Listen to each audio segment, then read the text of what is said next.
endless trash! Welcome back to our journey through trash. First part was about building from the ground up on Fulgora, but the trash engineer has higher aspirations. When Kovarex unveiled the quality mechanic, he claimed that it was optional, and I think it's about time that somebody put that to the test, because today we're going to try and reach the Shattered Planet using only the trash that the Factorio gods have given us. I have modded quality completely out of the game, and while I'm still limiting myself to Fulgora as much as possible, there is no avoiding the other planets. But without further ado, the reason I've chosen Gleba first is because I really want military science, and this planet holds the key to fully automated military science without needing to mine it, because remember, if it doesn't come from trash, it's disgusting, much like this planet. If you've forgotten, the main thing we've got to do here is grow and harvest two kinds of plants so that we can mash them together into science. Unfortunately, they can only grow in special locations, and those locations are close to the pentapods. These things are horrifying, but I've got to get rid of their nests because any nearby spores will inspire them to destroy my entire base. This is me trying to kill a single small stomper. A single one of these is about as dangerous as a demolisher, except an infinite number of these can spawn if they're at all near where I'm trying to harvest plants. This is why military science is an absolute must to move on from here. In vanilla Factorio, you can get by without any military science research, but not only do I need to deal with stompers, but I've got to defend all of my ships as well. And not being able to research more damage makes defending against asteroids a little rough. Anyway, I don't want to be here any longer than necessary, so I've gone ahead and set up the agricultural towers for the Yamako and Jelly Nuts. They'll be transported by belts alongside each other, and this place is really swampy, so I had to wait around for this puny solar-powered mining drill setup to craft enough landfill to let me place all the belts. You need seeds to actually plant them, and those will be supplied by logistics bots because I'm lazy and want to get this over with.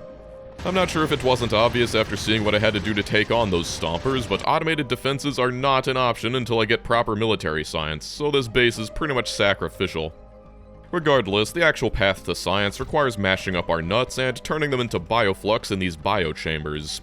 Not going to go into too much detail because I've already done a video on Space Age, but the difficulty here comes from the fact that biochambers require nutrients to run, and nutrients can spoil into worthless crap that'll clog the belts. So pretty much everything needs to have some kind of way to eat nutrients and eject spoilage. The best source of nutrients is bioflux, but to make the bioflux you need nutrients. It's a bit of a catch-22, and that means if this process ever stops, everything will rot and break. To try and prevent that, I've got this one assembler that will attempt to turn leftover spoilage into trace amounts of nutrients to kick it back to life. To burn the rest of the spoilage, I brought in these heating towers, and since I just shipped in a nuclear reactor last time, I thought I'd try and power this whole thing with burned spoilage. I'll go ahead and tell you, it didn't work very well. I've also got to filter out the seeds that come from mashing the fruits so that the bots can bring them to the farms and grow even more fruits, but any excess seeds will be burned as well. With bioflux, that's half of agricultural science, but the other half are pentapod eggs. We can multiply them with some water and nutrients. A lot of nutrients. And despite that, a single biochamber is capable of making 40 per second, and so I've got this mess to nearly saturate a blue belt from a single machine. Then I've also got to worry about spoilage there, so I've got another carousel going around and around trying to constantly filter off spoilage. But after that, I can finally make the agricultural science. It's a big mess, and I don't really care. But this is when I realized that there was a little wrench in my plans. I'd intended to research the advanced asteroid processing so that it can produce coal from space, but then I realized that for some reason coal synthesis comes from the rocket turret research, meaning the way that I'd planned to make military science takes military science. Well, this base is on the clock now, since just by landing here I've kicked off the process of evolution and expansion, so the best thing I can do right now is ignore this whole base and head towards Vulcanus. Thanks to the power of just shipping it all from Fulgora, I can build the rocket I need to get off this rock and head back to pick up all the supplies we'll need for Vulcanus.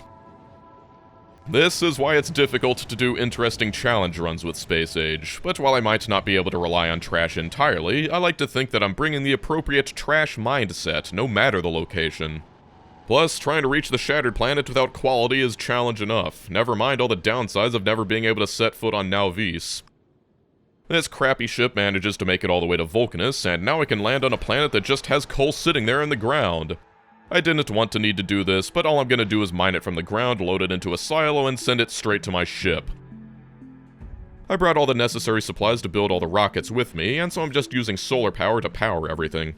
I'm only bringing as much as I need to research everything up to rocket turrets, which comes out to around 6,000 pieces of coal once you factor in productivity modules in the machines and labs. It's a little funny coming here explicitly for that, but pretty soon I've got everything I need and it's back to the ship.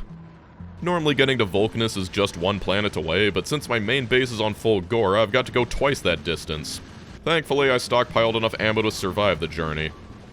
Alright, since I've already made a bunch of red ammo to supply my spaceship, and I've been turning all the spare bricks into walls, I've already got everything I need for military science, except the grenades. They're what takes the coal, as well as some iron, but that's all I've got to do to finish up the science build. It's nice to see, but I can't afford to spend any on physical projectile damage research, even though that's what I really need. All of this is going towards rocket turrets, which unsurprisingly takes rockets. Okay, now I can go back to Gleba to sort all this stuff out. This base has been lying dormant and nothing's tried to kill it, except for when those pentapod eggs I used to test everything hatched and they started eating the gun turrets. I had to just deconstruct the turrets, and thankfully since nothing else in the area was considered a threat, they just died over time. Yes, my ammo was so bad it couldn't even kill the hatchlings before running out. Before setting up the actual farms, I just drive around to various natural patches and harvest everything by hand. It'll keep the spores away from my base, and you can get a shocking amount of science from just this. Oh yeah, and I need some more good, naturally sourced eggs. This build is trash, and not in the good way, but it'll at least be enough to get me the science I need as soon as I kick it off with some more nutrients. I do actually set up some agricultural towers since I've got a good number of seeds now, but I supply them by hand since my crappy solar setup is nowhere near enough to actually power these roboports comfortably. Gleba barely uses any power since the vast majority of the machines are biochambers that run on nutrients, but I've still got to build rockets. Speaking of, since I've got science, it's time to blast some of it up. Agricultural science rots, and so the faster I can get this stuff to the labs, the better. It makes it difficult to estimate just how many packs I'll need, but I'll need at least 3,500 packs to research everything. That's assuming that they're all completely fresh though, so it'll probably be closer to 5,000. While that ship flies out the first 2,000, hopefully the next batch will be done just in time for it to come back. Once those are dropped off at the landing site, they can be loaded into my sushi science setup. The three researches we'll need are carbon fiber for the rocket turrets, the turrets themselves, and then advanced asteroid processing, which takes 2,000 packs alone. Without advanced asteroid processing, it won't matter that we have the coal synthesis recipe because it requires sulfur, and that can only be obtained through advanced carbonic processing. Actually, now that I think about it, I could have made sulfur in Fulgora and shipped it up, but I've got to get agricultural science anyway, so might as well do it the right way. That should be enough, so it's time to head back. Somehow I have, like, exactly enough to get everything. Seriously, I did not expect it to get this close, and it would have been really annoying to set up the science again because I basically let it shut down. If the machines aren't constantly cycling pentapod eggs, they'll hatch, and so to kick it back off again, I need to fly back out there and gather some more manually. Thankfully, I don't need to do that, and now I can pretend Gleba doesn't exist for a while. Enough of that slapdashery, now we can make some real progress, and that starts with this new platform that I've decided to call Finders Weepers. Like I said, all of this was so that I could make coal comfortably in Fulgora's orbit without needing to rely on shipments from other planets. Ordinarily, you'd need a bunch of coal to make plastic, but since Fulgora gives us processing units and low-density structures from scrap, military science is basically the only use for it. This whole platform's goal is going to be to sit in orbit, grabbing as many carbonic chunks as they can get their grabbers on to synthesize them into coal. However, the orbit around Fulgora has medium asteroids, so to get the vast majority of the resources, I'll need to make ammunition to break them apart. That isn't hard at all, though, since it just means crushing a few metallic asteroids and turning that ore into plates and those plates into ammo in an assembler. This is actually good, though, because the medium asteroids provide a lot more resources than the chunks you'd find floating around Nauvis. I've also got to get the ammo to the guns and place the asteroid collectors everywhere. I've got no idea how many asteroids I'll need to plan for, so I've got an extremely optimistic 4 chemical plants turning sulfur and carbon into coal. Then the finished coal will be loaded into the hub so that it can be sent down to the landing pad. Someone said the map view of this platform looks like a samurai scratching his ass, and honestly, yeah, I can kinda see it. But with that, even if it's slow, I've got a reliable trickle of coal. How slow is it? Like 10 or 15 per minute. Yeah, that's enough to make like 3 packs per minute, which is greater than 0, so whatever. At least I can slowly build up a stockpile while researching other things, but even so, military research is actually quite important in Space Age, so I'll definitely want to scale this up. I could just copy this platform and then make like 10 of them to increase my production, but instead I decided that I should probably make a better platform than this, and what better than killing 2 birds with 1 chunk of coal? So the supply of carbonic asteroids in orbit is pretty slim, but if we're moving, we're going to encounter way more asteroids. So if I make a platform meant to travel while also making coal on the side, I'll solve all of my problems. Because I actively want to encounter more asteroids, I make the ship quite wide, casting a wide net of collectors to hopefully get as many carbonics as possible. However, the wider we are, it means the more asteroids we'll need to shoot, and that means we'll need lots of ammo. As much as I'd love to use speed modules and beacons to reduce the number of furnaces, right now power is extremely scarce in space, especially considering our home planet is Fulgora. 2 Tier 2 efficiency modules will reduce power usage by 80%, whereas 2 speeds will increase speed by 60% but power consumption by 120, meaning that for the same power we could instead have 8 furnaces. Also, thanks to the advanced asteroid processing recipe, we also have access to the advanced fuel recipe, which just requires some calcite you can get from crushing asteroids, and is significantly better.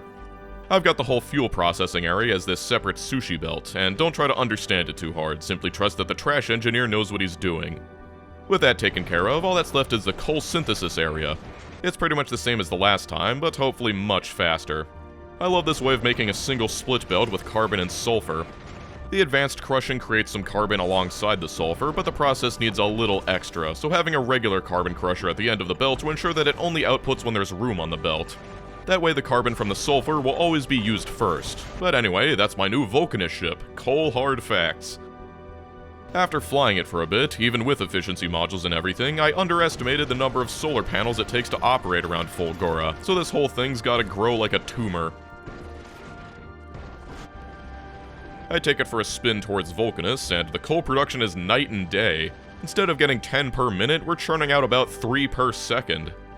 Except it soon becomes painfully obvious that my ammo production isn't nearly enough. It's partially because I haven't gotten all the damage research, but even so it's lacking, so I just rip up the whole thing and try to jam in another 4 furnaces. It's interesting to see the patterns that the game chooses to deconstruct all the platforms in.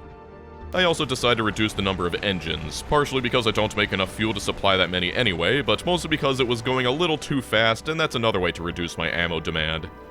After my adjustments, it's flying wonderfully now, and now I can make my trips knowing that I'm getting sweet, sweet military science simply by traveling. This is why I wanted to do the challenge like this. Just skimming the stars for space trash is beautiful to me. Now it's time to set up the logistics groups and load up this thing full of supplies, because I'm headed to Vulcanus next. Well, for real this time. By the way, I can only afford to do this because I've got lots and lots of rockets thanks to my endless supply of trash. Simply filling this thing with everything I'll need to build a base takes hundreds of rockets. Isn't this the most beautiful craft you've ever seen? And here we are, Vulcanus, again! After the first video, this time around, I know what I'm doing, so I waste no time in setting up a bunch of pumps on the sulfur fields. The amount of solar I've got will be enough to get this started, but once I've got a pipe of that stuff, I've got to set up a calcite mine. You hardly need any of this stuff, at least compared to the standard ore mines, so this will be enough. After bringing that down on my lovingly supplied belts from Fulgora, I can instantly combine that with sulfuric acid to make tons and tons of steam. Seriously, power is rarely an issue on Vulcanus since you get like 100 megawatts from a single chemical plant. And after feeding that into a bunch of turbines, I'll never need to worry about it again. It's funny that the best planet for solar is also the most irrelevant for solar, perhaps even more than Aquilo. At this point, I've got to go down the checklist of trigger text to unlock foundries, and if you really care that much, watch the other video. Just know I've deconstructed all of these rocks for tungsten ore to make more carbide. And as soon as I've got one, always make foundries in foundries, since you get an extra 50% for free. That'll also let me start making big mining drills to get tungsten ore for real. Those of you who have watched my other video might be thinking, aren't there like demolishers guarding all the tungsten patches? And you'd be correct. Last time I just shipped in a bunch of uranium ammo, but that would require going to Nauvis and mining uranium, which we are not doing because Nauvis is stinky. That being said, relying on gun turrets and red ammo might be possible, but that would potentially cost thousands of bullets and hundreds of turrets. No, instead I'm making explosives. Funnily enough, my only real source of the sulfur it takes are these decorative vents, but I shouldn't need too many of these. With those, I can make landmines. I've got to clear this guy off so I can build on his territory, and hopefully the landmines will convince him to stop being so determined to live.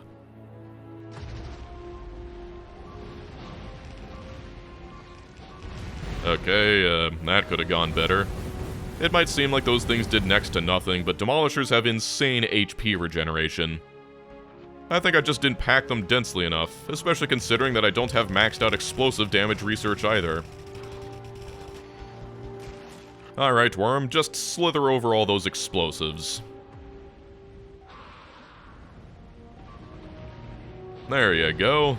Honestly, it ate a lot more of those than I was expecting, but now its territory is up for grabs and I can start mining some tungsten.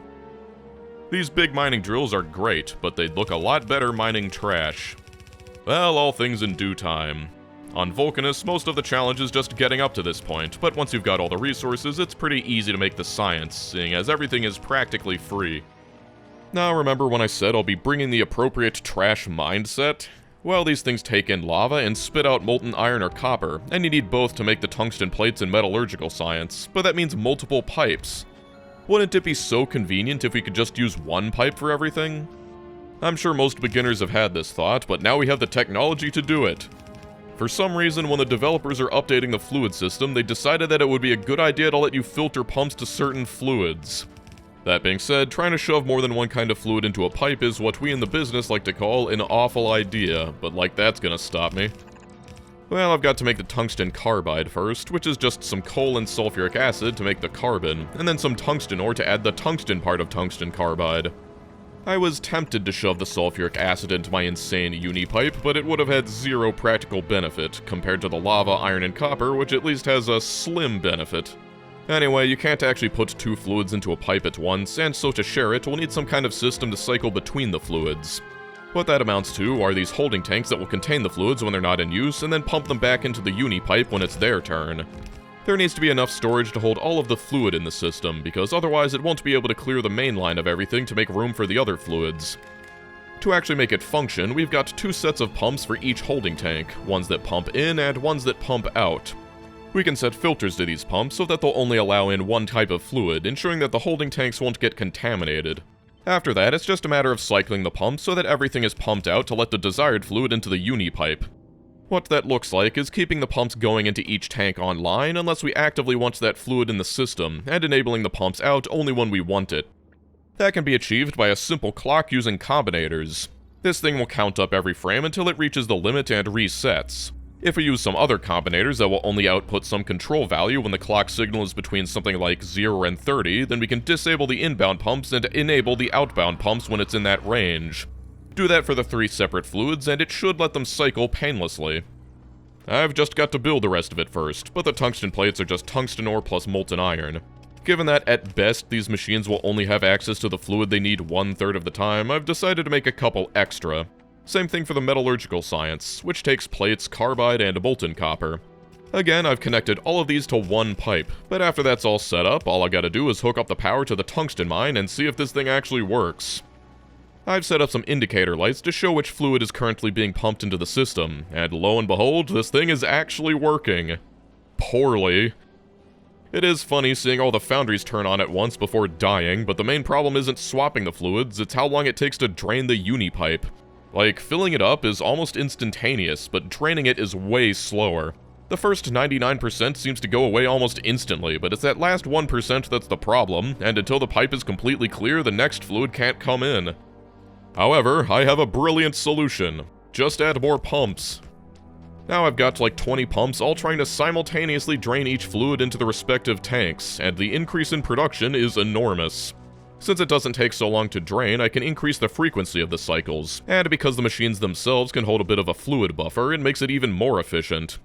I mean, not as efficient as just being able to run them 100% of the time, but it's beautiful. Compared to before, we were getting something like 100 plates a minute, but with nothing but more pumps and adjusting the lengths of the cycles, we've got around 400. There's our fully automated metallurgical science, ready to be picked up whenever we want. I'm basically done here, and unlike Gleba, this place is 100% safe from enemies, so I won't need to worry about it pretty much ever. As usual, everything to make the rockets will be supplied by Fulgora, and so this is all I gotta do. What's that? Turbo belts? The trash engineer has no need for that luxury. I have played for 8 years with only blue belts and 45 items per second will be plenty. You kinda forget since I've been on Fulgora this whole time, but I never actually bothered to make electromagnetic science, so yeah, I should probably do that. Everything it takes can be made from scrap, and since I've already done the hard part of sorting all of the trash into nice clean lanes, it'll be pretty easy.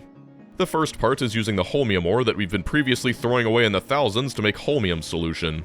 It takes stone, holmium ore, and water, which even further competes with purple science, but whatever.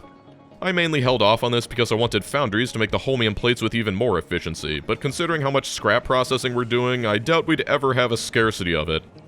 Regardless, that's the plates, but the rest of this stuff mainly takes random scrap products. This whole thing's a bit of a mess, and so I've got to do a bit of spaghetti-mancy to bring it through the whole base. Apart from the holmium plates, we've got to extract copper, plastic, green circuits, iron plates, and batteries to make everything. Again, pretty easy considering I've already got it on belts. The next part is this electrolyte, which takes even more stone, as well as some holmium solution and heavy oil. Not a problem considering we've got a whole ocean of it.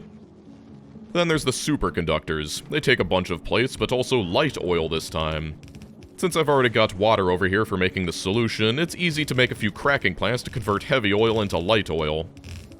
Those are really only used in supercapacitors, which take some of those, as well as some electrolyte. I can't believe in my first run of Space Age I failed to realize that the electromagnetic plants are flow-through, meaning that I've just got to hook up one of these pipes to these plants and it'll feed the others.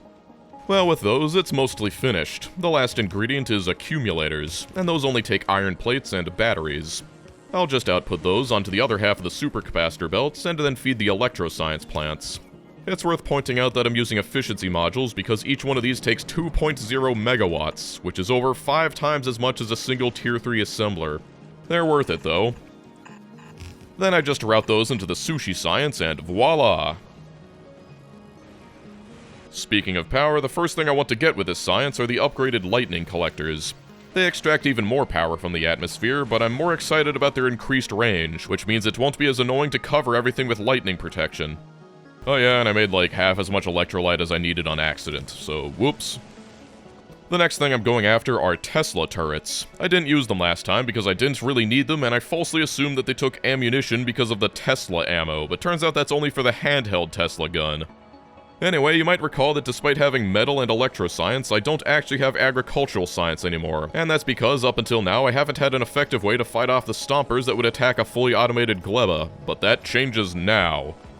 Gleba's going to need its own ship, and why mess with perfection? I could get even more coal if I just make a duplicate of that other ship, so here it is, carbon copy. Thankfully it's automatic, but even so, it'll take a while for that thing to build.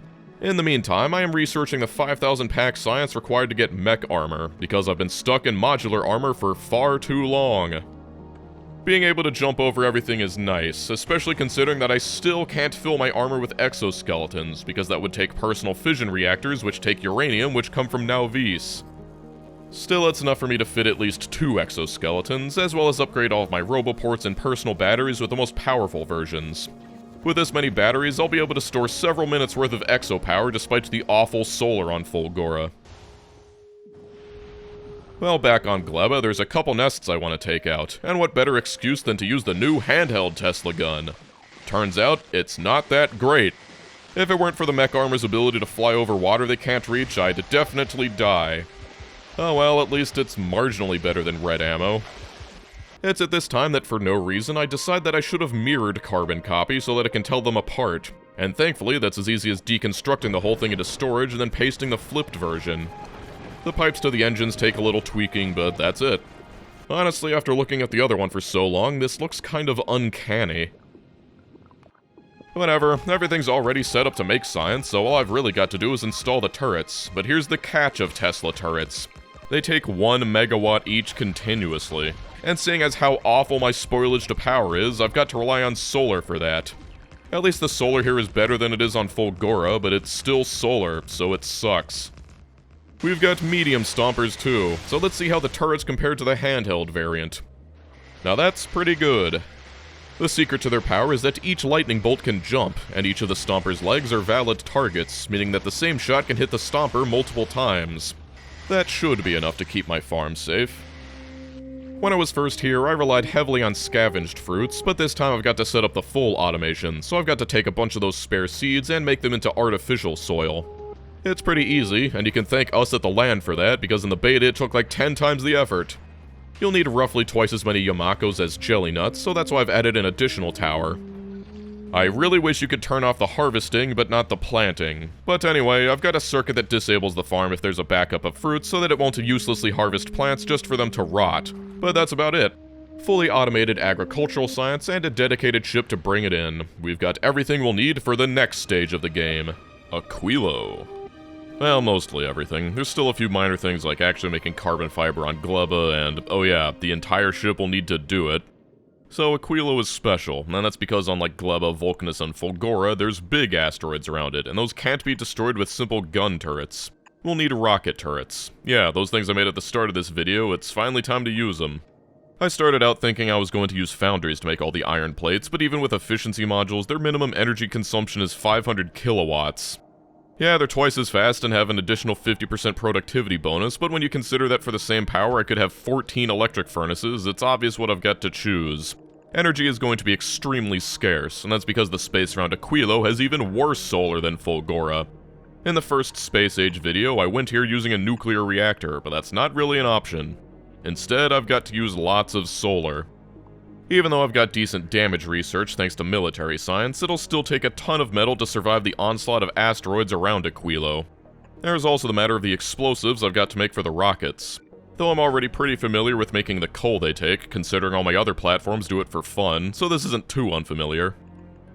The problem with these junk designs is that I don't even know where to start trying to explain them. All I can really say is that it does the thing I need it to do. Like, the way that I set up this fuel processing should probably be illegal, but that's the main body of the ship. Now I've just got to slap on 1,000,000 solar panels so it can actually fly away from the sun. I used the remote view to set up some stack inserter production on Gleba, because they're good. We'll be seeing a lot more of these in the future, and so it's important that I point them out now. Anyway, just like all the other planets, if I want to build anything on Aquilo, I'm gonna need a bunch of supplies. I've basically been treating every base as if it were Aquilo, completely incapable of making supplies on site, so this isn't anything unusual. But there it goes, my beautiful flagship pardon the mess. Though, to make a long story short, it didn't do very well. It made it to Aquilo, but that was about the best it could do before getting stranded with no ammo. The issue was simply not having enough asteroids. I don't think I've complained about them in this video yet, but without quality, these asteroid collectors suck. As soon as it's back in the garage, it's evident that I'll need to add way more of them to pick up all the chunks I'll need. Also, the space around Aquilo is almost exclusively oxide asteroids, and when I need metallic and carbonic to fuel my ammo production, that's a problem. To solve that, with the power of magic, you can try to reprocess asteroids into the other varieties, so I've got a simple circuit set up that reads whether we've got excess oxide chunks and tries to turn them into the other two.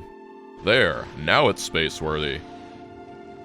Honestly, I wasn't so sure how well solar panels would handle the trip to Aquilo, but even if it took a lot of them, we're doing pretty well.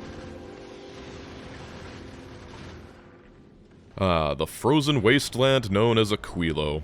I'll be honest, when I first saw it at the LAN event, I thought it was the coolest planet, and after all of this time, it's still my favorite planet. Without a robust supply network, you're gonna have a rough time here, but since my Fulgora base is easily capable of supplying everything we'll need, it's a lot less scary. The first step is to get some actual electricity here.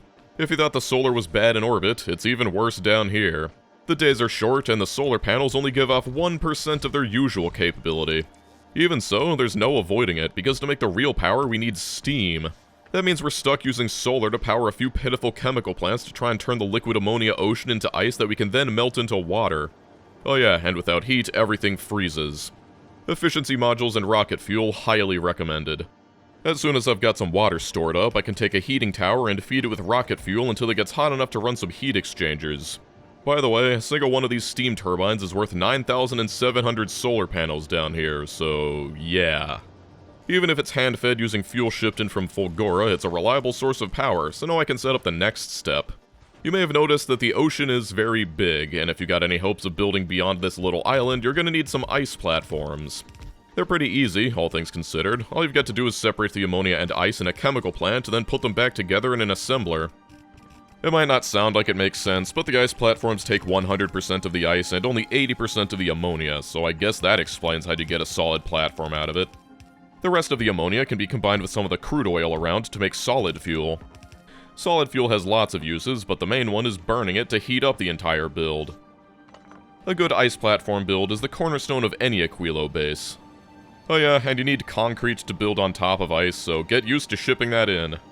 I don't want to be beholden to imported fuel forever, and just like we made fuel from the excess ammonia from the ice platforms, we can make ammonia explicitly to make fuel. I'm going to build this whole thing in the middle of the ocean just for convenience, but you can make quite a bit of solid fuel from relatively few ammonia plants. There's the matter of the ice, but you can just shove that all into a recycler to get rid of it. On Aquilo, what were once simple problems like putting two fluids into a single chemical plant are now a lot more complicated with the heat pipe restrictions. I'm finally getting the hang of them though, and as soon as I've planned out this whole thing to make the solid fuel, all that's left is to burn it in the heating towers. Oh yeah, can't forget that you need water to turn into steam, but you get more than enough ice to meet all your water demands. I just gotta bring it all the way up here while making sure that the pipes won't freeze. From just 12 standard chemical plants making solid fuel, this whole thing will be capable of outputting nearly 1 gigawatt. That's some serious power, even by space age standards, and all without those pesky nuclear plants. Funnily enough, despite being 500 degrees Celsius, pipes carrying steam need to be heated by heating pipes. And now that I'm trying to paste this whole thing here, I'm starting to think that maybe I overbuilt it, but whatever. Also, unfortunately, I'm too good at this game and built the whole thing too fast for the necessary ice platforms to be finished. Either that or I'm bad at the game because I didn't build enough. I'll let you be the judge. The robots have a difficult time overcoming the negative 200 Celsius atmosphere, but with enough roboports to charge them, anything's possible. Now I'll just stand here and chill while they do their work. It's worth pointing out that as much as I'd love to let my personal robots help, they're running off of the batteries in my suit, so I'm saving them for real applications. Because again, I'm restricted to solar in my equipment, and there is no solar here. While I was watching this, I was jolted awake by some sudden alerts, and it's those damn pentapods. They're wrecking my beautiful farms. Well, once it's gone, I think the issue was that the towers just weren't packed tightly enough, and that there was only one power source supplying them, so if it got stepped on, they were dead in the water. So I rectify that, and as much as I'd love to make like 20 more, I'm limited by power here. Anyway, after hooking up the crude oil, this baby's churning out more power than I'll ever need. Now I can clear off this old stuff and start to work on the science. The important stuff here takes cryogenic plants, which can be made from lithium, and a bunch of stuff we'll just import from Fulgora. You can scavenge raw lithium from the ice chunks, but I won't have enough to make all the plants I'll need. Which is why our first step is going to be making raw lithium. Lithium takes two fluids, but now that I'm looking at it, it's annoying to deal with routing heat pipes around so many fluid pipes, so what if we just not? Anyway, it takes ammonia and lithium brine, as well as some holmium plates. Yeah, we'll need to import that from Fulgora, but I've set up ammonia extraction twice already, so it shouldn't be too hard. I'm also going to make some solid fuel down here, because this whole build is going to need a reliable source of heating. Also, it's used in something later. Then I've got to set up the furnaces that will turn the raw lithium into lithium plates. It looks like a mess, but I'm simply taking in holmium plates while routing the raw lithium onto a belt, as well as some furnaces, since we'll need it in both the raw and the plate form to make the science. There's also the matter of the lithium brine, but it just comes from the ground. The easiest way to bust things around on Aquilo is to make each lane separated by heat pipes, but about the fluid situation. Yeah, I'm going to sushi pipe again, but this time it's actually not so crazy. Requiring only one pipe actually massively simplifies the heat pipes, and unlike on Vulcanus, the crafting times of a lot of these recipes are very slow. The lithium in particular takes 10 seconds to craft, so I'll have plenty of time to cycle the fluids. I can't stack pumps as easily as I did on Vulcanus since they all need their own heat source, but the concept is the same. There's actually another recipe that takes fluorine and ammonia, but instead of cycling 3 fluids in the same pipe, I'm making 2 pipes that cycle both. This is the perfect balance between crazy and practical, I think. Because of that, I can also massively simplify the hot fluoroketone production, letting me run a single belt down the middle instead of needing to finagle around 2 separate pipes. That belt in the middle will carry the raw lithium and solid fuel they take. And you know what I appreciate? That now I can simply turn off the machine directly if there's too much hot fluoroketone in the tanks. We want there to be some room left over because hot fluoroketone is produced by several recipes and we don't want it to get clogged. Speaking of, you've got to cool down your fluoroketone before you use it, so here's a few cooling plants. That leaves only the science itself, and their crafting time is quite a long one, so we'll need a bunch of these. The fluids are simple, cold goes in, hot goes out, and the only other ingredients are those lithium plates and some ice. Yeah, simple ice. I considered building it in such a way that allowed space for beacons, but personally I think it looks way better without, and damn the consequences. Also, any ice at the end needs to be recycled, but there it is. Now I can paste this and wait the several eternities it's gonna take to finish. This is why I made sure to place a bunch of roboports in between the builds, but there's also the matter of routing the lithium brine into the holding tanks for the Uni-pipe. I love the way things look when they're frozen. It's a shame you only get to see them when you're first building or you've catastrophically messed up. It's going to take quite a while for everything to heat up, and in the meantime I can get that fluorine. It's all the way up here, but just like the lithium and the crude oil, it's extracted using pump jacks. Getting the pipe down there and the heat up here is a bit of a pain, but fortunately not impossible so long as my heating towers stay online. Which they should, since I'm constantly making excess fuel for that very purpose. The finishing touch is hooking up the crude oil and finally bringing in those holmium plates. And here it is, the finished cryogenic science. I could just look at this thing for hours. The sushi pipes, the winter wonderland, it's beautiful. Some people look at me weird when I tell them Aquilo is my favorite planet, but it's because of how interesting and unique all of the designs end up looking. Now to make some rocket silos so that we can finally ship some of this cryoscience off the planet.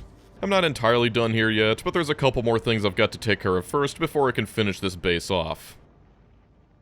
Anyway, we fly pardon the mess back to Fulgora and drop off our fresh cryogenic science. There's a reason I'm using sushi belts to feed all these labs, and that's because with this next science pack, that's 11 different packs I've got to shove into a single 3x3 building, plus the extra inserter necessary to take out rotted agricultural science. This is why I've upgraded all of the inserters dropping science onto the belts into stack inserters, allowing me to fit 4 times as much onto the same belt thanks to the power of putting things on top of each other. I fly my very first ship out to Vulcanus because to make quantum processors, it takes an intermediate ingredient from Vulcanus, Gleba, and Fulgora. On Vulcanus, all I'm really doing is adding some more rocket silos, but it's a little annoying because you can't just ship silos, you gotta bring down all the stuff and make them by hand to craft them when you get there. All I really need is a way to ship a couple pieces of tungsten carbide, but I upgrade the tungsten plates as well, since there's another thing that takes them. But that's basically it, and I hitch a ride back to Fulgora with the main ship since it happened to be in the area. Also, it's worth pointing out that I've realized just how many accumulators you need to keep a decent Fulgora base powered. I've got 2 whole islands dedicated to them, and I'm still losing power during the day. Quality accumulators store up to 6 times as much electricity, so they benefit quite a lot from it. Just with uncommon accumulators, I'd be able to store twice as much. If I wanted to seriously use beacons in my builds, I can't even imagine how many islands of accumulators I'd need. Well, the other things I need for the quantum processors are carbon fiber and superconductors, but I've already got the fiber on Fulgora to make the rocket turrets, and I've already got superconductor shipping set up when I was making the cryo plants, so that's everything. Back on Aquilo, last time I made these, I just used logistics bots, but I wanted to do them correctly this time. They're uniquely different out of all the things on Aquilo because they take 5 separate ingredients as well as fluid requirements. Once again, the electromagnetic plants are flow-through, so I can get a little creative with the fluids, and that gives me the necessary room to fit all the inserters and heat pipes to grab everything, then the inserters that output the finished processors. The items will be pulled directly from the cargo pad, and their fluids come from Fluidland, I don't know. I probably didn't need to make this many of them, considering that they're used primarily in a science that I'll never be able to make, but the real reason was because they're necessary ingredients in not only fusion power, but also railguns, which are necessary to beat the game. Seriously, I can't stop staring at this thing. But, fusion reactors are nice because they're a way to get effectively infinite power whenever I need it, all without needing to worry about nuclear reactors.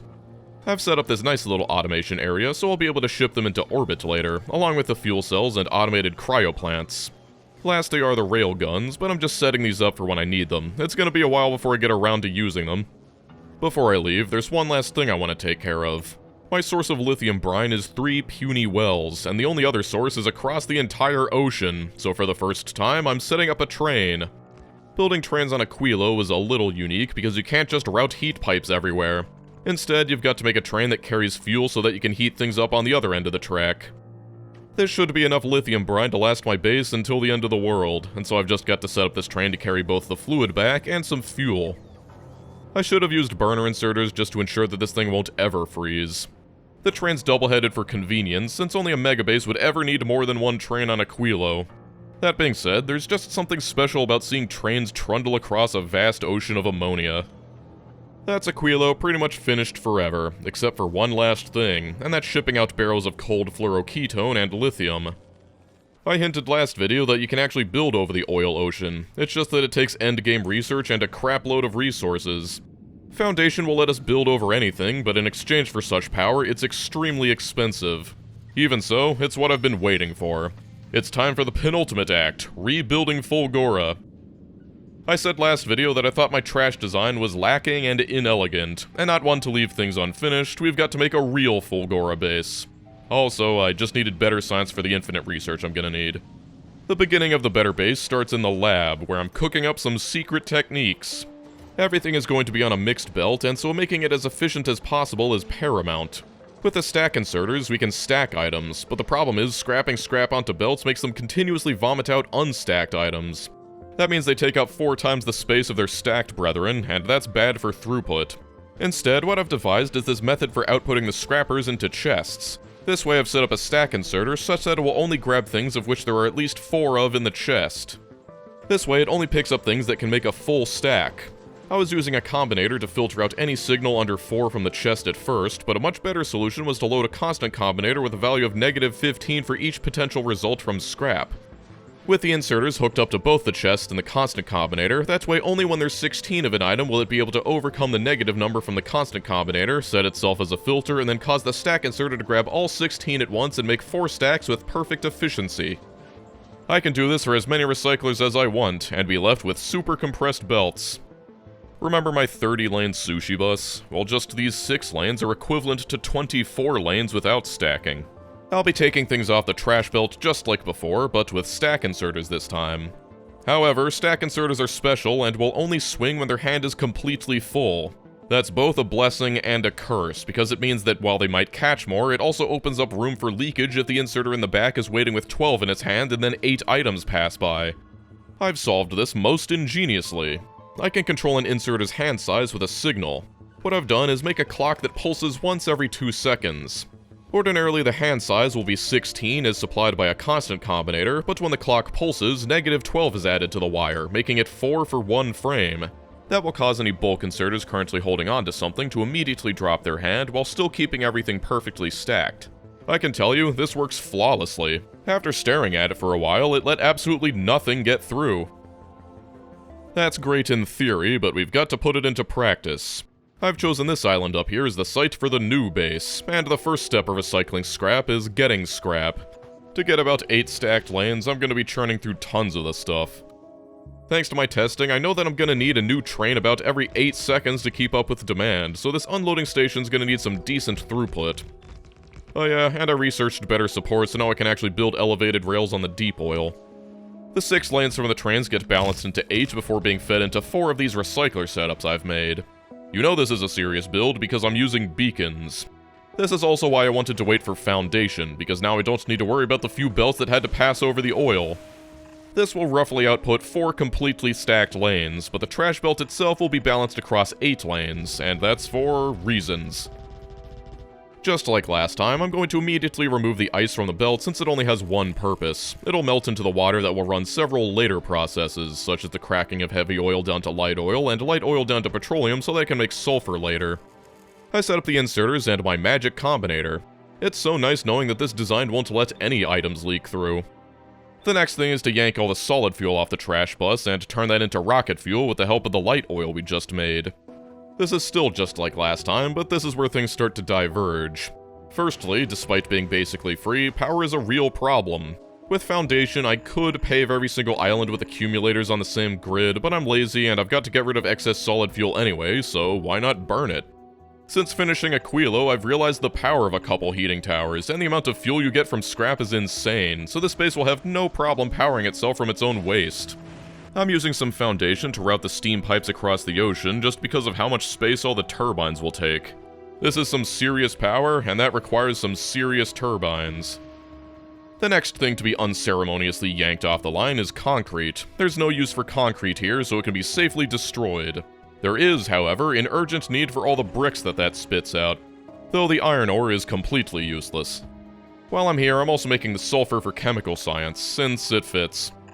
Those will be stacked onto a belt that I'm routing all the way back to the start of the trash belt, because, you know, the yellow from the sulfur will really bring it some much needed color. That's all the items that have only one use, so now for the actual assembling. Near the start of the first video, I talked trash about sushi belts, but now I've come full circle. With the power of these stack inserters, I think the increased throughput will overcome the main downside of sushi belts, which is unreliable supply. We're still feeding from the main trash belt, but this time the inserters are controlled by a combinator. For red science, I need iron gears and copper plates. I can put a value of 400 as the number of both that I need on the sushi belt. If I read the contents of the sushi belt itself, multiply that by -1, and then add that to the value from the constant combinator, I can then feed that result into the inserters as a filter. Only positive values can be set as filters, and so when there's greater than 400 of that item on the belt, the value will go negative and stop the inserters from adding more. This will ensure that there's always room to output stuff as well. This is the same for every sushi stack I'm making, and for things like green science I'll need gears, plates, and green circuits, but all of those will be taken from the main line in the same way. The difference is that green science will take inserters and belts, so we've got to make them in the sushi belt first. Each one of these assemblers are not immune from controls either. We also want to read the belt and stop the inserters from dropping things if we already have enough of it. This is important to keep the entire belt from becoming saturated by something like inserters until there's no room to even make the science. That's the general gist of it, and so I probably don't need to explain too much as I make all the other sciences, but for things like the engines and chemical science, I'm making them in one sushi stack and transporting them to another stack directly instead of dropping them onto the main trash line. This will keep things remarkably efficient, because while it might be funny to just drop them on the trash with nothing but a prayer, I actually want this base to make science. I've just got to repeat this process of setting up stacks, programming in the resource requirements in the constant combinator, and adjusting the inserters for each recipe. It's a little tedious, but trust me, it'll be worth it. I've separated most of the important intermediates into their own stacks, and I'll bring them to the other science assemblers the same way as the engines. I did a lot of this for aesthetic reasons, but I regret sticking rails and furnaces into the same stack, since rails are needed in such high volume, as well as making grenades, ammunition, walls, and productivity modules in one stack. Regardless, my intermediates come out from the top, while the stuff from the trash comes from the bottom. You might notice that I've done all of this with ghosts, and that's because this island is completely separate from my supplies, and I can just build it all at once I'm done. But that's all the basic sciences. There is, however, the matter of electromagnetic science. I don't want to go into too much detail because I've already covered it in this video, but all the holmium ore will be cleared off the line along with some stone to make the solution. That solution turns into plates and electrolyte, and that covers the basics. Everything else will be made on two separate sushi belts, one making superconductors and supercapacitors, while the other one makes the accumulators and the science itself. It upsets me a little bit that the science plants need to be a little taller than all the others because they take fluids and I need to fit in beacons, but that's life. Everything else they need comes from the trash belt as usual. Stone bricks are so valuable that any leftover stone gets yoinked off the belt to be made into bricks before being routed onto the same belt that handles the bricks from the concrete. And since I want to make rockets, any leftover LDS and processing units will be yoinked off as well. The rocket fuel comes in on its own belt. This leads me to the key to this build. Last time I had this insane mess trying to isolate every item onto its own line while also recycling them for their byproducts, recycling those if there were too many, and then this whole thing at the end that just scrapped everything indiscriminately. I thought about it, and I realized that it's so obvious. If I want to scrap everything anyway, why not just scrap everything? If I make a big circular belt that recycles anything and everything that reaches the end, then feeds that back into the start, I can not only ensure that every recycling product is available on the trash belt, it also ensures that any excess will eventually be destroyed. It uses the same design as the scrap recycling so that it's also fully compressed, but now to finally build everything. The main advantage of Foundation on Fulgora is that now I can connect this island to my supply network. Without the ability to build on the ocean, the Roboport coverage could never reach, not unless you're extremely lucky with island generation anyway. But with this, I can just set up the bots and let them go wild. Sure, some of them may get struck by lightning, but that's a sacrifice I'm willing to make. I don't really have anything to add, but I stood here for several minutes catching this time-lapse, so I'll be damned if I don't show the base actually being built.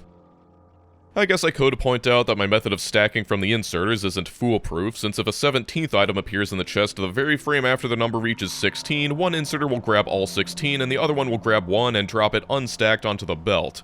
But that's infrequent enough for me to live with it. That's the base mostly built, and just look at how clean it looks. It's a far cry from the first build. I put it off until now, but for this base to actually work, it needs scrap, and so I've got to set up some scrap islands again. It's much easier this time around, however, and that's because, thanks to Foundation, I don't need to worry about the stations not fitting anymore. I've also got big mining drills, which not only mine extremely fast, but also output stacks directly onto the belt, so I'll be able to get quite a bit of throughput from just these tiny islands. I could just run them off the main electric network with big poles and Foundation, but I like them being isolated and self-sufficient. My testing showed me consuming about 32,000 scrap per minute, but each one of these mining drills can easily output 10 scrap a second, and so I'll only need about 60 total to meet my demand. With that, 3 islands should be enough for Trash 2.0. We've got the trains to bring it all in, so now it's time for the moment you've all been waiting for.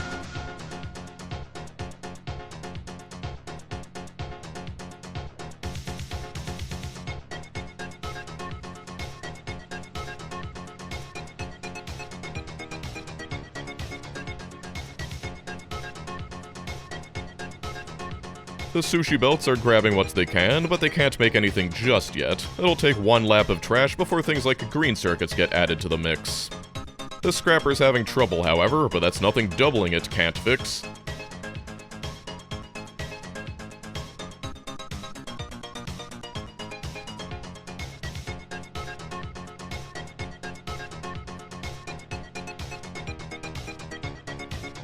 There's no military science yet, because I'll need to move the cargo pad here before I can get the coal, so let's do that. It'll also bring down all of the sciences from space, and I can arrange them correctly this time. I'll just set up the sushi labs once more, and build all the rocket silos. There. Isn't it beautiful?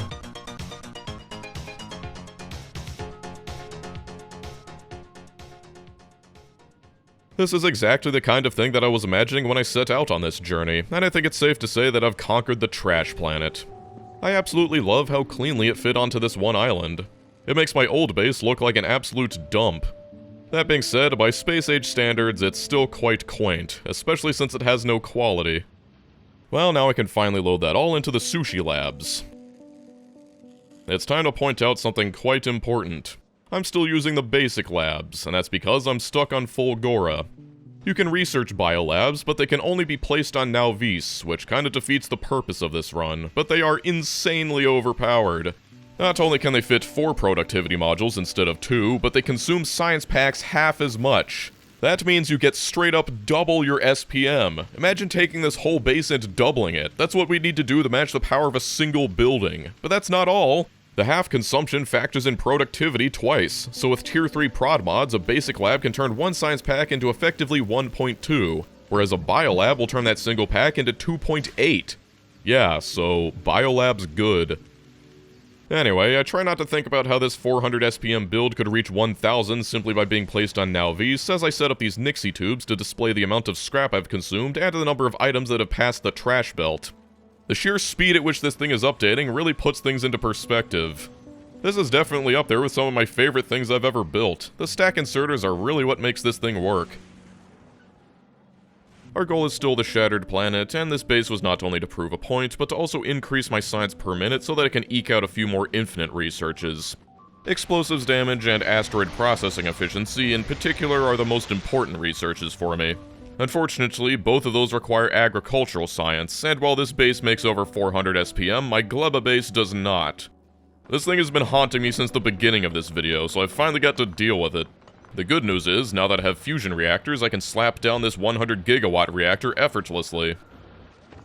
I think it's about time I made an appropriately trashy build here, and since sushi belts and pipes have been treating me so well, I figured I should bring that here too. It should work fairly well, because the most annoying part of agricultural science is managing all the nutrients and spoilage, and if that's all handled on one belt, it'll be much more compact. I'm using speed modules in the buildings and, weirdly enough, double efficiency module beacons. Efficiency modules and beacons are almost entirely worthless because the power saved in the buildings will almost never exceed the power drained by the beacon itself, but these are different. Biochambers don't consume electricity, they consume nutrients, so I don't really care about power here. Rather, by doing this, I get the benefits of speeds in the machines while bringing their nutrient consumption way down. It's a little unorthodox, but this should be just enough to get me the production levels I require. Whenever it comes to agricultural science, you've got to plan for a little more than the actual SPM you want, because it's gonna rot a bit before it actually makes it to the labs. The secret to efficient sushi belts is to separate off key items so that it doesn't get too long, so the bioflux will not only make the nutrients required for the belt, but they'll also be carried over onto the next sushi belt to make the science and nutrients for pentapod eggs. I've already covered this though, so you know the rest. I'm also going to want more rockets because it cuts down on the time that it takes to load the ships, and thus less spoiled science at the end of it. With the fusion power, I won't need to worry about placing as many Tesla turrets either. The other issue is, damage research all takes military science, but since upgrading my base, these two ships are no longer trawling enough coal from space, so I've got to make another one. This time, however, I'll be able to make a much more serious machine. With a fusion reactor, I can go from needing to fret over every kilowatt to putting speed modules and everything. I can also use foundries to make all the ammo it'll ever need, which is a lot because I want this thing to go fast. You're probably sick of seeing me design ships by now, and so I'll skip to the end. The other ships had 3 chemical plants making coal, but this one's got 12, all filled with prod mods and a speed beacon. Once everything's up and running, this baby's spitting out over 1,000 coal per minute. I've got it set up to fly endlessly between Vulcanus and Fulgora, and only stop at Fulgora when it's got over 5,000 coal in the hub. Thanks to that, my military science is up to par with all the others. One thing I'm thankful for is that all the important damage research doesn't take any purple science, which is great because otherwise it would compete with military science for bricks and the total SPM would be halved. Similarly, asteroid productivity takes purple science but no military, so the brick supply shouldn't be an issue. That is everything, and now I've got to make a ship to get to the shattered planet. It's going to take some time to build, and hopefully we'll get some good research while designing it. I should probably explain. The shattered planet is meant to be flown to, but not reached. The purpose of the planet is to harvest a special asteroid called Promethium, which is used in the science pack of the same name. You're supposed to fly there, collect as much as you can, and then fly back. But what happens if you keep flying there? Well, it's 4 million kilometers away, and so it's unlikely you'll even get close, but if you're really determined, the game starts increasing the asteroid density until it overwhelms your ship. It's gonna make the rocks we were dealing with look like a light drizzle. In order to survive, we're gonna need ammunition. Lots of it. This all starts with the asteroid collectors. I've mentioned before, but the basic ones suck. Even so, the asteroid density is going to be so thick, I'm praying that just spamming tons of these will be enough. The main thing keeping us from dying will be the railguns, and I'm really sorry I couldn't make this ship as trashy as the others, but we've got to get a little serious here. On the trip to the shattered planet, eventually you'll be getting nothing but huge asteroids, and those can only be broken with railguns, so if these things aren't firing constantly, we're done for. That being said, they're an incredible offensive weapon because they pierce through everything, taking out smaller asteroids that happen to be in their path.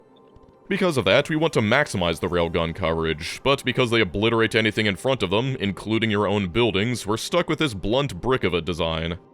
Any width we add to this ship is just more asteroids we'll need to blow through, so I'm trying to keep it as thin as possible while still allowing for the massive amounts of ammo production I'll need. Similarly, I don't want the rocket turrets to extend too far to the sides, because if an asteroid isn't at risk of hitting the ship, it's a wasted shot, so keeping the width to the limit of their range is smart. The railgun shells take copper wire and steel, and that means I'll need some of that advanced metallic crushing to get copper ore.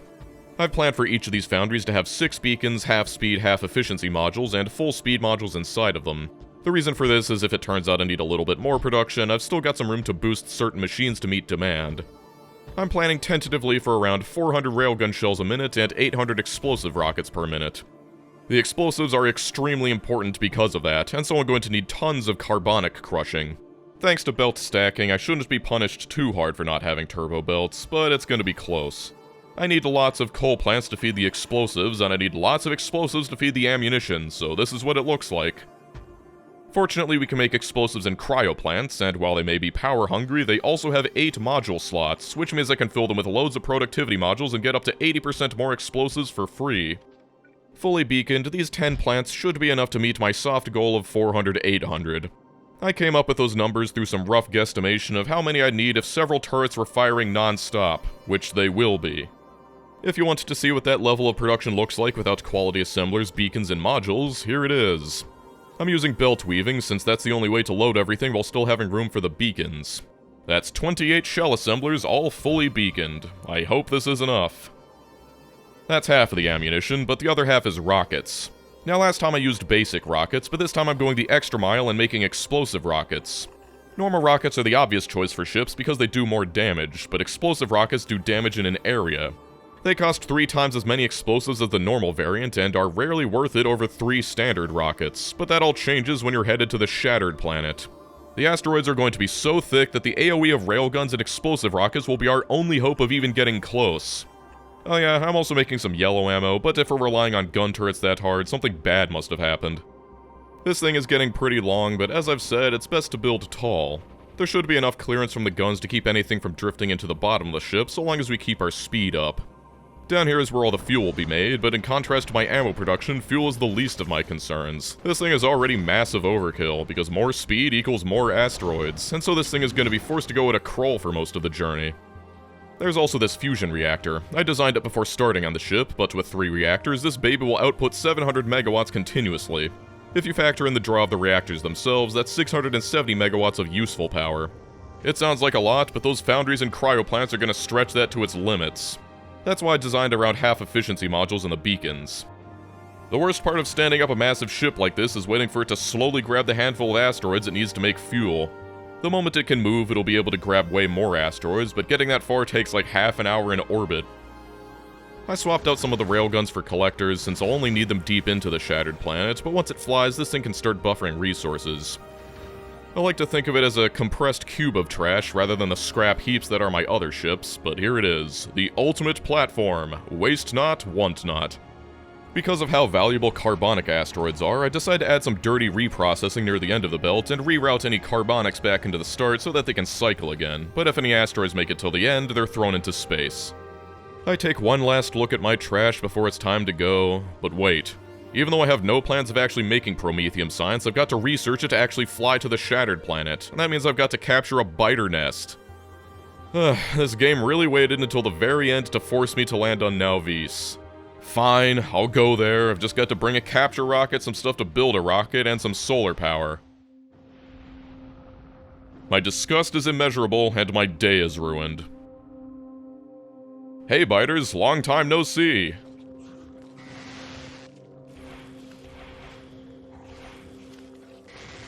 Well, there's the trigger tech, and all I've planned to do here, except, don't tell anyone, but I'm smuggling out a few biter eggs. I know, but they're required to make Tier 3 productivity modules. Goodbye, Nauvis, may we never meet again. I've been stuck with Tier 2s this whole time, and thinking about getting an extra 32% explosives in my cryo plants is a little too tempting for me to refuse. You know, I don't actually need to be on the ship that goes to the Shattered Planet, but it's the principle of the matter. Before I go, I stock up on things like extra grabbers, walls, repair kits, modules, railguns, belts, machines, platforms, you name it. It's gonna be a long journey, and it's not like there's rest stops along the way. I fly over Aquilo and park in orbit to load up on several tons of fusion cells. I've got to have enough to last 3 reactors running constantly for several hours, and better safe than sorry. But with all that, it's off to the solar system's edge. Here you can see the very first huge asteroids appearing, but this brick of a ship is having no problem navigating its way to the edge. I mean, it had better not, but it's a good chance to look over all my systems and make sure they're all functioning properly. I say systems, but this thing is pretty straightforward. It turns asteroid chunks into asteroid chunks. At the edge, we win the game, but that's not what we're here for. We're going even further beyond. So the edge of the solar system was 100,000 kilometers away, but the Shattered Planet is 4 million. That might sound like we've just got to go 40 times the distance, but once we're in the thick of it, it's unlikely we'll be able to maintain this speed. You can see the very first promethium asteroids beginning to appear. They're useless to us, but even worse, they have twice the health of the other asteroids. That doesn't matter so much for the railgun, but it means it'll take a lot more explosive rockets to break apart. Speaking of, they're doing a good job of weathering this storm. As we get deeper and deeper in, you can see the density beginning to pick up. We're only 5% of the way there, and already my explosive rocket production is reaching its limit. I've got to keep a close eye on the production charts, because if my consumption ever outstrips my production, that's the sign that we're minutes away from a total disaster. I'm not sure you need me to remind you what would happen if these guns stopped firing for a single moment. Now that there's more than enough asteroids around, it's time to swap over to the complete railgun coverage. But you know how I left efficiency modules so that it could boost processes as necessary? Well, turns out that the absolute upper limit of what I planned for is just enough, and we're hardly even there. 600,000 kilometers is when things start getting serious, and I'm forced to start throttling my engines. I have the fuel supply set up on a clock and a pump that pulses on and off. By reducing how long the pump is on, the less thrust makes it to the engines. This is all I can do when my ammo production starts to become overwhelmed. Just look at how many asteroids I'm throwing overboard. I kept getting sniped in the back by these tiny fragments, and I don't know why it took me so long to just place a single gun turret there. The yellow ammunition is basically unused, except for when this thing needs to shoot a stray asteroid once every 10 minutes.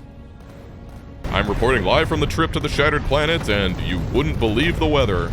Around 1.2 million is when the total density begins to max out, but this isn't the end of the danger. This is pushing my craft to its limit. My power is ever so slightly not enough when I'm running at peak, and every fluctuation means I'm making ammo slower than I should be. Turns out 4 million is a long way. I sped up the game so it wouldn't be so painful, but the biggest issue has appeared. It wasn't happening so much with the regular asteroids, but as promethium density increases, it's becoming more and more likely that some wild asteroid will slip through my net. My biggest threat isn't the asteroids themselves, it's the explosive rockets targeting something close to the ship. The railguns have been forced to tank the occasional hit and eat all my repair packs, but I've been losing so many collectors, and it's become a problem. Thanks to all my damage research, these basic collectors die in one blast from my own rockets. There's missing space, and that's because I've already blown through all 30 of the backups I brought with me. It took me a while to even realize that this was happening. I've got so much attrition that I've gone through all 1,000 repair packs that I brought as well. I'm forced to reload an earlier save and see if I can't prevent that horrible fate. I was streaming this to my patrons, and one of them reminded me that I could add an extra fusion generator to my reactor. Because even though this is only a 700 gigawatts reactor, 750 gigawatts worth of generators will allow it to buffer some plasma and smooth out those power fluctuations. There were so many little tweaks I had to make to this thing that were lost in the 7 hours of footage, but the biggest one was another reminder that I could just make repair packs on the ship. I've got iron plates and copper wire, that's all they take. I hastily assemble some and do some spaghetti routing to drop those into the hub, and now I don't need to fear my railguns dying to attrition anymore. I definitely couldn't have made it without this. It's always scary seeing these huge asteroids angling towards the ship, but as long as I keep a reasonable speed, they won't have enough of an angle to actually strike me. It's important to keep moving, but even so, I'm forced to drop my speed down to the 70s. That's less than half the speed we had when we started this endeavor. As promethium density keeps increasing, so does my ammo usage. I'm trying desperately to research more explosive damage, but there's still a problem. That being said, it's holding together remarkably well. I felt so confident that I left it running to go take a shower, and came back just in time to see this. So that's another reload, but I've got no idea what happened.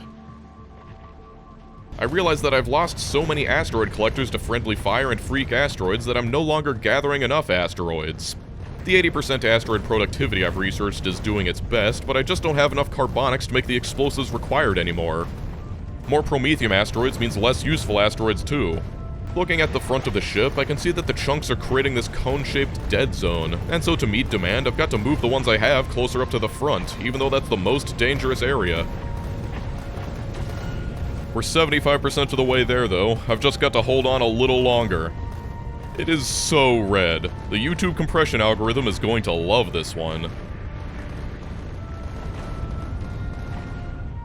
This thing is barely holding together. I've lost even more collectors, but they're trying their best. I've got to hand it to them. I thought these collectors would be the biggest weakness of zero quality, but with this much density, they hardly need to move at all to get a full hand, and so they can get a lot more than I expected. At 3.9, the asteroids have reached peak saturation. We are so close, but with only 8 collectors left, I am slowly choking from lack of asteroids. I restructured the reprocessors to stop throwing chunks overboard and instead route everything back into the beginning, and that lets me hold on for a little while, but it's not enough. I am forced to drop the speed even lower. It gets so low that the engines start to look like they're flaming out, barely spluttering along as this thing limps on its last legs. This has taken me over 7 hours. I cannot afford to lose it here, but without enough speed, these asteroids start to drift alarmingly close. I am forced to pick up speed just to keep my reactor from getting sniped, but will it be enough? I don't know, but somehow, by the grace of scrap, with its last gasp, the shattered planet comes into view. We've made it. I don't think I can adequately express how frantically checking production charts, desperately trying to eke out as much production as possible, and urgently trying to patch broken collectors for over 7 hours felt. If I'd applied everything I'd learned at the start, I think I could have cruised here no problem, but for its maiden voyage and my first time ever trying to get here, I am so proud of myself. And we still can't land on it. Yeah, as much as I wish it were otherwise, getting to the Shattered Planet is mostly just bragging rights, but it's one hell of a trip. And I think I've proved quite definitively that you do not need quality to complete any of the game's content. After I streamed this, it inspired one of my patrons to try and make the trip without any beacons or modules either, but how do I get home? Speaking of, shout out to all my patrons who generously fund these videos. It's thanks to them that I feel comfortable keeping these videos free from sponsors, and why I feel like I can just make whatever I want. My ship seems to be having issues, but I guess this is one way to get back home. Come on, it puts me back on Nauvis.